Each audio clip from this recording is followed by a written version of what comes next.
di surga Bapa yang kami panggil di dalam nama Yesus Kristus. Kami bersyukur buat ibadah yang diberkati oleh Tuhan pada pagi hari ini. Engkau sungguh baik, Engkau sungguh luar biasa atas kehidupan kami. Penyertaan perlindungan Tuhan yang begitu luar biasa kami alami. Kesehatan, kekuatan yang Tuhan sudah berikan buat kami. Terima kasih Tuhan, Engkau terlalu baik, sangat baik atas kehidupan kami. Terima kasih Tuhan, terpuji nama-Mu. Kami sudah memuji, memuliakan, meninggikan akan nama Tuhan, karena Engkau layak untuk menerima semuanya itu. Urapi hamba-Mu yang akan menyampaikan kebenaran firman-Mu. Segala bentuk pekerjaan iblis, kuasa kegelapan kami tolak di dalam nama Tuhan Yesus Kristus. Terima kasih Bapa, terpuji nama-Mu. Kami sambut kebenaran firman-Mu hanya di dalam nama Tuhan Yesus Kristus. Haleluya. Amin.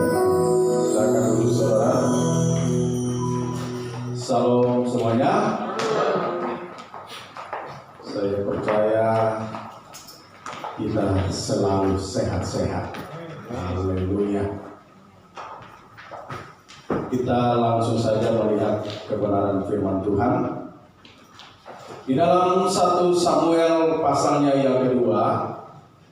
1 Samuel pasalnya yang kedua, ayatnya yang pertama. 1 Samuel pasalnya yang kedua, ayatnya yang pertama. Kalau semua sudah menemukan ayat ini, saya rindu kita baca bersama-sama. 2, 3. Lalu berdoalah Hana, katanya, hatiku bersukaria karena Tuhan, tanduk kekuatanku ditinggikan oleh Tuhan, mulutku mencemoohkan musuhku, sebab aku bersukacita karena pertolongan-Mu. Haleluya. Dalam ibadah yang kedua ini, saya akan memberi tema khotbah saya, hatiku bersukaria karena Tuhan. Kalau saudara perhatikan ayat ini adalah doa Hana kepada Tuhan. Dalam doanya Hana berkata kepada Tuhan, hatiku bersukaria karena Tuhan. Jadi kalau kita melihat di sini, Hana bersukaria bukan karena dia banyak uang. Saya percaya kalau Hana bersukaria karena banyak uang, ketika dia tidak punya uang, pasti hatinya tidak bersukaria. Hana bersukaria bukan karena dia kaya. Kalau Hana bersukaria karena dia kaya, maka saya percaya ketika dia tidak punya apa-apa, maka saya percaya pasti Hana tidak akan bersukaria. Tetapi dikatakan di sini Hana bersukaria karena Tuhan. Sekarang kita akan melihat apa yang Tuhan sudah lakukan terhadap Hana. Sehingga Hana bersukaria kepada Tuhan. Saya percaya Hana bersukaria kepada Tuhan pasti punya alasan. Ini yang kita mau lihat pada siang hari ini. Alasan apa Hana bersukaria kepada Tuhan? Alasan yang pertama kita melihat di dalam 1 Samuel pasalnya yang kedua, ayatnya yang pertama. 1 Samuel pasalnya yang kedua, ayatnya yang pertama. Lalu berdoalah Hana, katanya, hatiku bersukaria karena Tuhan tanduk kekuatanku. Rupanya Ini alasannya. Kenapa Hana hatinya bersukaria kepada Tuhan? Alasan yang pertama dikatakan di sini karena Tuhan yang memberi kekuatan. Saudara mungkin pernah membaca kisah tentang Hana ini. Kita tahu suaminya itu namanya Elkana. Elkana ini punya 2 istri. Yang satu Hana, yang satu lagi Penina. Penina ini punya anak, saudara.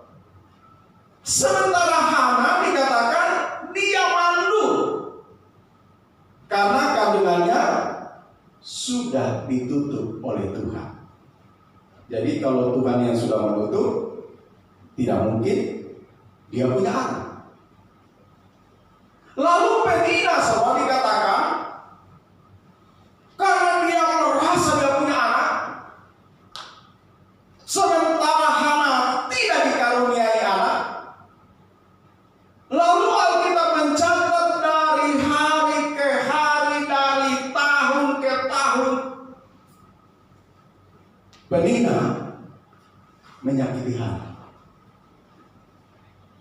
Dan kalau saudara baca Alkitab, Hana selalu menangis, selalu sedih, bahkan tidak mau makan. Rupanya orang kalau sakit hati seperti itu. Hatinya sedih, menangis, tidak mau makan. Dan itu terjadi dari tahun ke tahun. Tetapi Hana bisa melewati itu semua.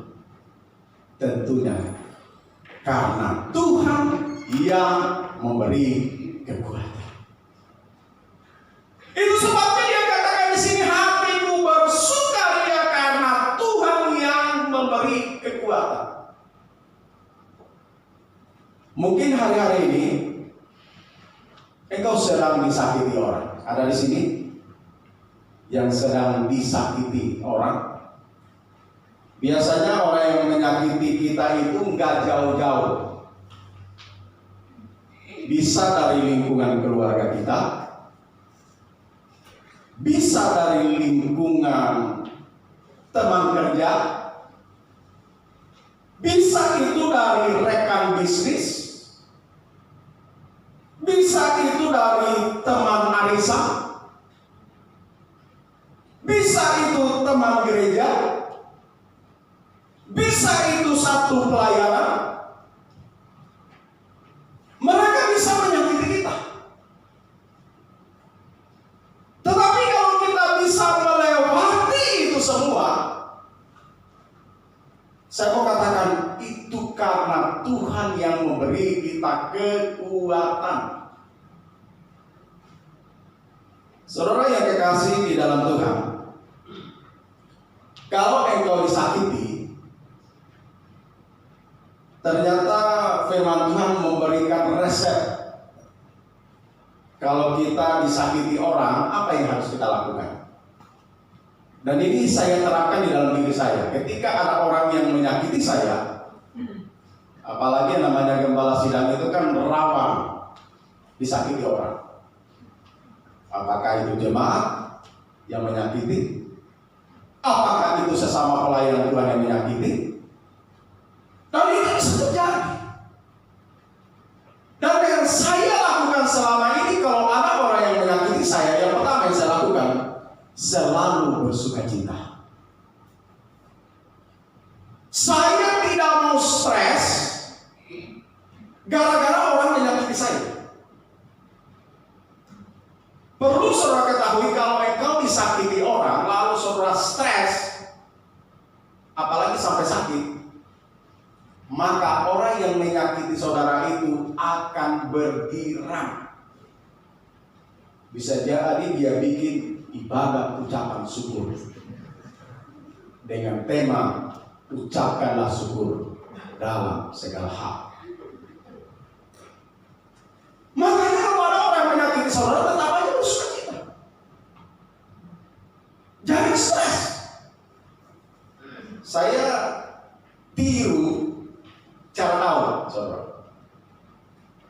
Saudara mungkin pernah baca ya kisah tentang Daud dan Saul.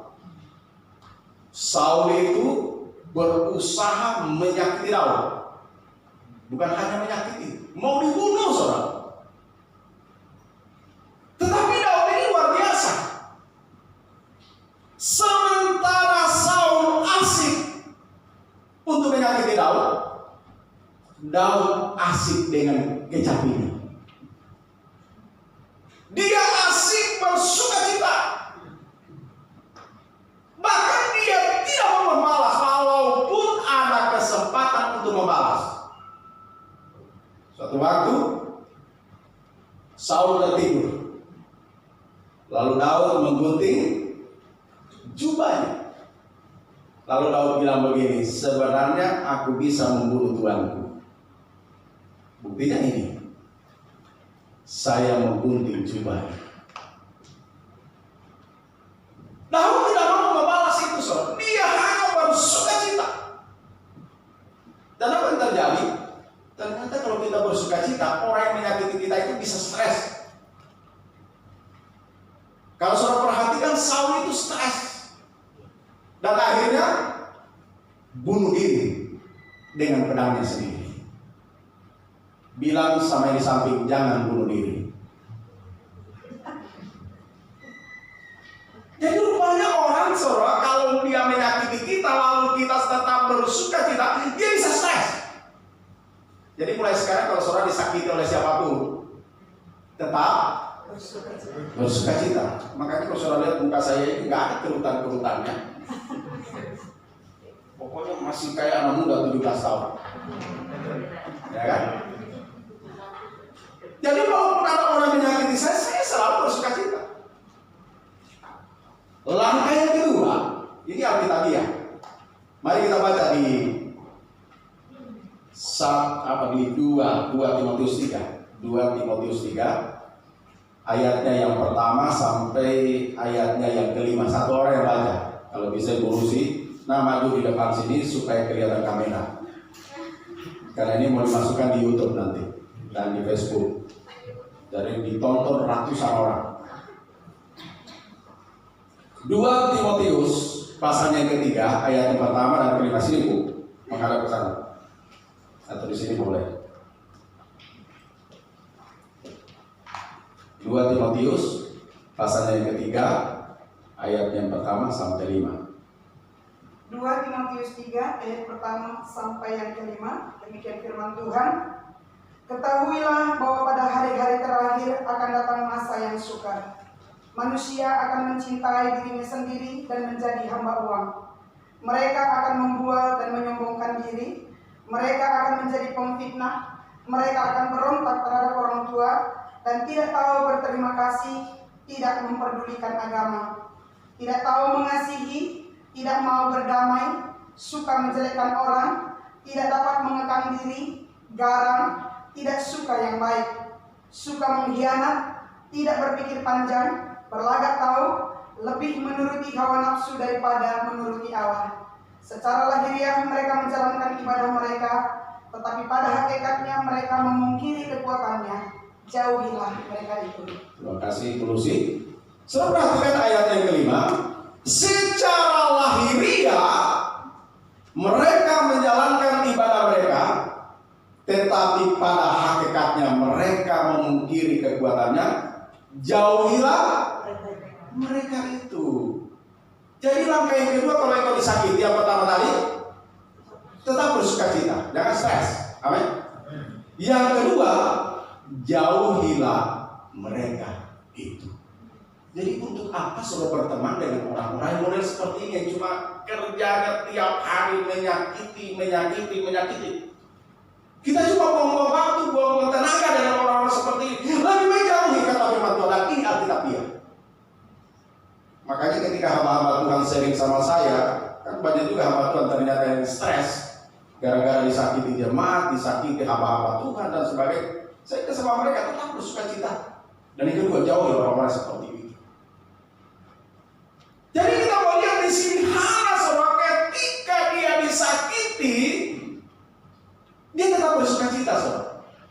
Saya lupa mencatat ayatnya, di situ dikatakan mukanya tidak mau muram lagi, bahkan mau makan. Ada ayatnya itu, saudara. Saya lupa mencatatnya tadi. Rupanya ini yang membuat Hana tetap bersuka cita kepada Tuhan, karena Tuhan yang memberi kekuatan.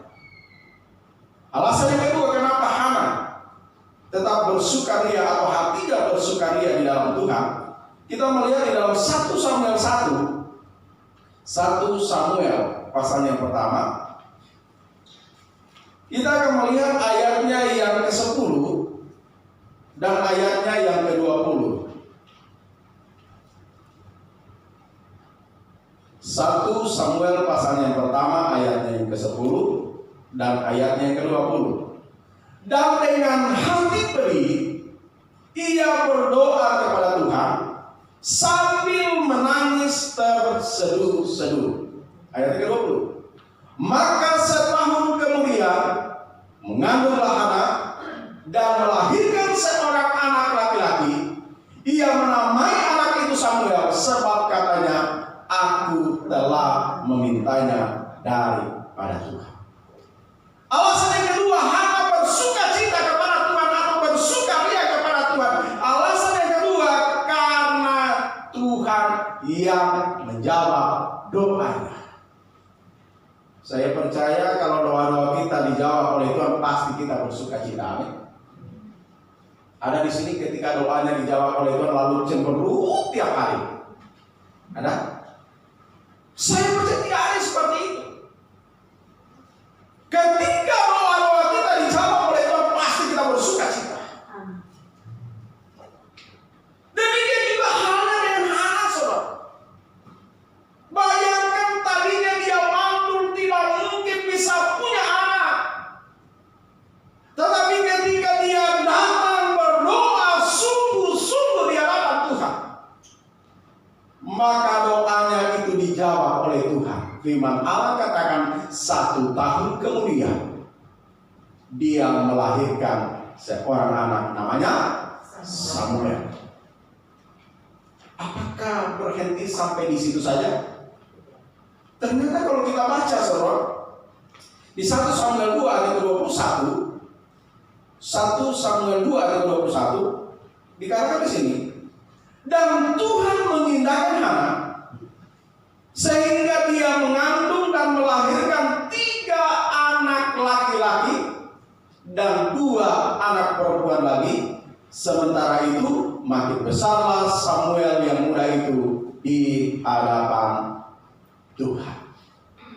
Jadi bukan hanya Samuel yang lahir, tapi masih lahir lagi beberapa anak laki-laki dan anak perempuan. Itu sebabnya Hana bersukaria, hatinya bersukaria kepada Tuhan karena doanya dijawab oleh Tuhan. Alasan yang ketiga, sekarang kita melihat alasan yang ketiga kenapa Hana bersukaria atau hatinya bersukaria. 1 Samuel pasal yang kedua, 1 Samuel pasalnya yang kedua, kita akan baca ayatnya yang pertama. 1 Samuel pasalnya yang kedua, ayat yang pertama. Lalu berdoalah Hana, katanya, hatiku bersukaria karena Tuhan, tanduk kekuatanku ditinggikan oleh Tuhan, mulutku mencemoohkan musuhku, sebab aku bersukacita karena pertolonganmu. Alasan ketiga dikatakan di sini kenapa Hana bersukaria atau bersukacita dikatakan di sini, karena Tuhan yang menolong. Karena Tuhan yang menolong. Saya percaya kalau kita sudah ditolong oleh Tuhan, pasti kita selalu bersukacita. Demikian juga halnya dengan Hana, karena dia sudah ditolong oleh Tuhan, dia sangat bersukacita. Bahkan untuk membalas kebaikan Tuhan, untuk membalas pertolongan Tuhan, kalau saudara perhatikan di sini, saudara bisa lihat itu di 1 Samuel 1 ayat 24. Kita akan melihat apa yang Hana lakukan di sini. 1 1 Samuel 1 ayat ke-24 dikatakan begini, setelah perempuan itu menyapi anaknya, dibawanyalah dia dengan seekor lembu jantan yang berumur 3 tahun, 1 epah tepung, dan sebuyung anggur, lalu diantarkannya ke dalam rumah Tuhan di Silo. Waktu itu masih kecil betul anak-anak itu. Jadi kita melihat di sini karena dia sudah ditolong oleh Tuhan, lalu dia datang ke rumah Tuhan. Ngapain ke rumah Tuhan? Dikatakan di sini dia mempersembahkan 1 ekor lembu jantan. Luar biasa kan? 1 ekor lembu berapa sekarang? Kemarin kan baru selesai hari raya Korban. Ada nggak yang tahu 1 ekor lembu berapa harganya? Kalau kambing aja kan 3 jutaan. Kalau lembu bisa sampai 20 juta, bisa sampai 30 juta, tergantung besarnya. Itu yang dia persembahkan sebagai tanda ucapan syukur kepada Tuhan karena dia sudah ditolong oleh Tuhan. Bahkan tidak berhenti sampai di situ, dia juga mempersembahkan 1 epah tepung dan sebuyung anggur. Luar biasa Hana ini, saudara.